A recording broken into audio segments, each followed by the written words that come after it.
Kayo din no, mga customer no, kung nagpapagawa kayo ng bahay, kung ang isang tao busy at hindi makagawa sa inyong bahay, ay lagi kayo nag-aantay sa kanya para gagawa sa bahay. Pag yung isang tao or yung technician na busy, kumuha kayo ng ibang technician or kumuha kayo ng ibang libor. Kasi marami man kami dito. Huwag ninyo antayin yung iba na busy kasi maraming silang mga customer. Kami na mahina kami sa customer, sa amin kayo kumuha. Hindi nyo alam, baka mas magaling pa kami doon sa inaantay ninyo. Nagbabalik na naman si Boy Cubos, ang pinakamagaling na electrician dito sa Pilipinas. Ang problema kasi dito sa ibang mga customer ay yung tipong sa lugar niyo, merong example, merong electrician sa lugar niyo or merong mason, merong mga tubiro. Ang problema kasi sa ibang customer, kahit busy yung ibang mga technician or labor, sasabihin busy kami, inaantay pa rin ninyo na matapos yun sila para gagawa sa bahay ninyo. Hindi ba pwede na kukuha kayo ng iba katulad sa amin? Hindi nyo alam, baka mas magaling kami sa inaantay ninyo. Ibig sabihin, busy sila doon kasi marami silang ginagawa. Bigyan nyo yung iba. Yung katulad namin, nag-aantay. Magagaling din kami ng mga technician. Magagaling din kami ng mga labor. Magagaling din kami ng mga karpintero. Magagaling din kami ng mga magpipintura sa bahay ninyo. Ganun. Huwag kayo mag-antay sa isang tao.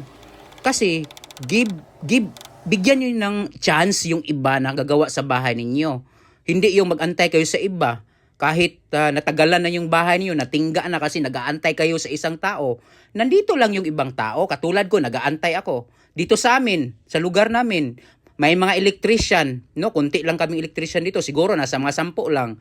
So yung siyam, nagtatrabaho sila, busy. Yung mga customer, nag-aantay lagi, nag-aantay. Kasi yun yung kukunin nilang technician, electrician. Kabayan, nandito lang ako, si Boy Cubos, kunin niyo ako. Magaling ako, galing ako sa abroad. Baka mas magaling pa ako sa kanila. Bigyan nyo kami ng chance, no? Bigyan nyo akong chance na gagawa sa bahay ninyo para magkapera din ako. Hindi yung inaantay yung ibang tao na busy naman yun. Hindi naman yung ako, yung iba na hindi busy. Magaling din kami sa mga trabaho. Baka nakikita nyo sa iba na grabe, inaantay nyo lagi, hindi nyo binibigyan kami na nandito lang kami, wala kaming trabaho, yung iba walang mga trabaho. Hindi mo alam, kabayan, pag makuha mo ako, galing ako sa abroad, professional, international, veterans electrician ako. Pero nag-aantay pa rin kayo sa busy na tao. Maraming gagawa sa bahay mo, hindi lang sila. No? At saka makamura pa kayo sa amin. Kasi nag-uumpisa kami, makamura kayo. Kayo, nag-aantay kayo doon sa lagi nyong inaantay, tapos busy naman. Tapos, mahal pa maningil. Dito sa amin, mura lang kami maningil kasi baguhan lang kami gagawa. Pero professional, international, veterans electrician kami. No, makikita mo naman sa mga galawan ng kamay ko. Tingnan mo galawan ng kamay ko. Nandito lang kami, kabayan, mga nagpapagawa ng bahay. Huwag kayo makapokus sa isang tao lang.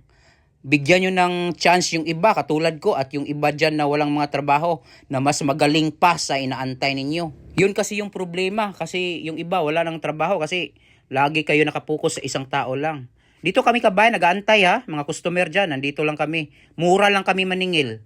Mas mahal pa yun maningil yung inaantay ninyo. Tapos yung galawa namin mas magaling pa sa inaantay ninyo.